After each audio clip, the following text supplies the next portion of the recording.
श्रीवास्तव मौसी का जब बेटा हुआ था, उन्होंने तभी ठान लिया था कि अपने बेटे के लिए सबसे सुंदर लड़की का हाथ मांग कर लाएंगी। श्रीवास्तव मौसी को भी बचपन से हीरोइन बन के रहने का बड़ा शौक था, तो बहू भी उनको हीरोइन जैसी ही चाहिए थी। एक दिन उन्होंने मिस गाजियाबाद डिम्पल से उसकी शादी करवा दी। यहाँ बस एक ही दिक्कत थी, डिम्पल को फेस मास्क बनाना तो आता था, पर आटा गूंथना नहीं आता था। बातें तो पक्की पक्की करती थी, पर रोटियां कच्ची पक्की बनाती थी। कमला बहन, मानना पड़ेगा, आप शहर की सबसे सुंदर लड़की को ब्याह कर ले आई है अपने बेटे के लिए। अब इसमें हमने तो कुछ नहीं किया भाई साहब, सब ऊपर वाले की कृपा है।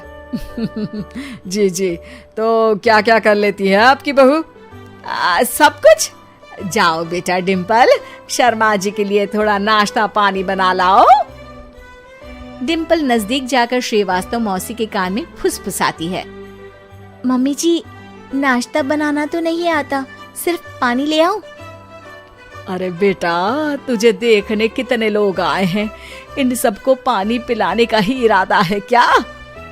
सुंदर हूँ इसलिए देखने आए हैं।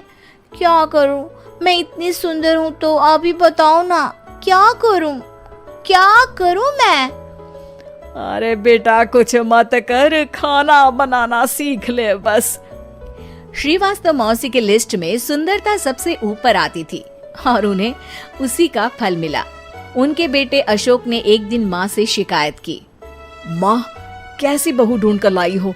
मैं शाम को थक हार कर घर लौटता हूँ तो मुझे कहती है, आज पेडिक्योर करना है, करवा दोगे? अरे जबकि दिन भर काम करके पाँव मेरे थके थे।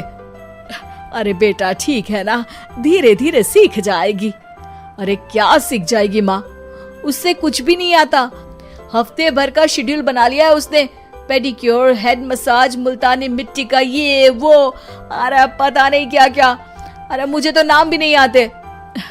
देख बेटा, खाना बनाना, सब्जी काटना, ये सब सीखा जा सकता है, पर सुंदरता नहीं सीखी जा सकती।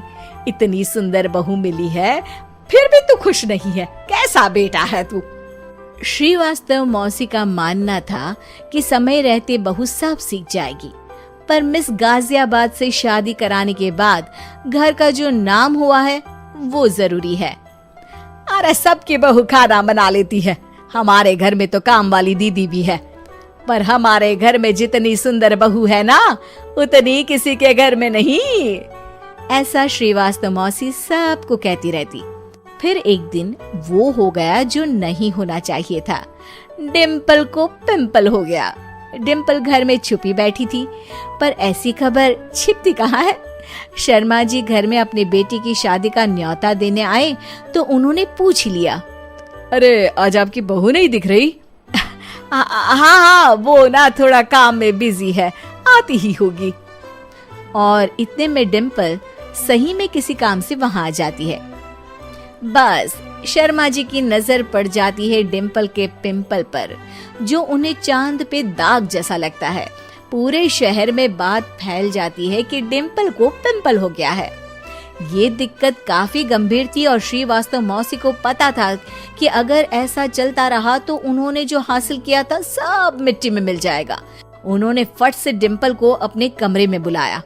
अरे बेटा, शर्मा जी के बेटे की शादी 1 हफ्ते में ही है, हमें उससे पहले ही तुझे वापस सुंदर बनाना पड़ेगा। तू बता, तुझे मेकअप के लिए क्या क्या चाहिए? डिम्पल की दी गई लिस्ट का सामान श्रीवास्तव मौसी शाम को ही ले आती है और उसके बाद शुरू होता है डिम्पल का मेकओवर। 1 हफ्ते में सारे क्रीम्स पाउडर टेस्ट हो चुके हैं और डिम्पल और श्रीवास्तव मौसी रेडी हो जाते हैं शर्मा जी के बेटे की शादी के लिए। शादी के दिन डिम्पल बहुत सुंदर लग रही थी। श्रीवास्तव मौसी को उम्मीद थी कि बस अब तो हर जगह वो और डिम्पल ही छाए रहेंगे, चाहे शादी किसी की भी हो। पर जब वो शादी में पहुंचते हैं तो उन्हें बाहर शर्मा जी लोगों का स्वागत करते मिलते हैं। अरे कमला जी, सही समय पर आई हैं, आप ही का इंतजार था। हमने भी हमारे बेटे के लिए मिस अहमदाबाद ढूंढी है। डिम्पल और श्रीवास्तव मौसी दोनों के मुंह खुले के खुले रह जाते हैं। शर्मा जी की बहू को देखकर। वो तो डिम्पल से भी ज्यादा सुंदर थी। क्यों, हमने भी अच्छी बहू ढूंढी है ना? हाँ शर्मा जी, बाकी आजकल के जमाने में सुंदरता से क्या होता है भाई? देखो, बूढ़े तो सब होते हैं। मैं तो मानती हूँ कि बस रोटियां गोल बना दे, इससे ज्यादा क्या चाहिए। सुंदरता का क्या है, ढल जाती है, पर गुण ओ हमेशा रहते हैं। अरे बाबा, इतना बड़ा ज्ञान आपको कोई गुरु भी नहीं देता जितना बड़ा ज्ञान आपको एक छोटे से पिंपल से मिल गया। अगले दिन जब अशोक डिम्पल से बात कर रहा होता है, कल शादी में मिस अहमदाबाद के बाद सब मिस गाजियाबाद यानी तुमको ही देख रहे थे। क्या करूं, मैं इतनी सुंदर हूं तो आप ही बताओ क्या करूं? क्या करूं मैं तो कहती हूँ कि घर का कोई काम कर या फिर बाहर अपने लिए कोई काम ढूंढ ले। हैं? क्या कहा माँ जी? हाँ जी, सुंदरता का क्या है? कल तूने मिस अहमदाबाद से मात खाई, आगे कोई मिस हैदराबाद आ जाएगी या मिस फैजाबाद आ जाएगी, इसलिए काम पर ध्यान दो। हाँ। और कुछ महीनों बाद, अरे बहू, काम करने के बाद तू सुंदर नहीं, अति सुंदर हो गई है।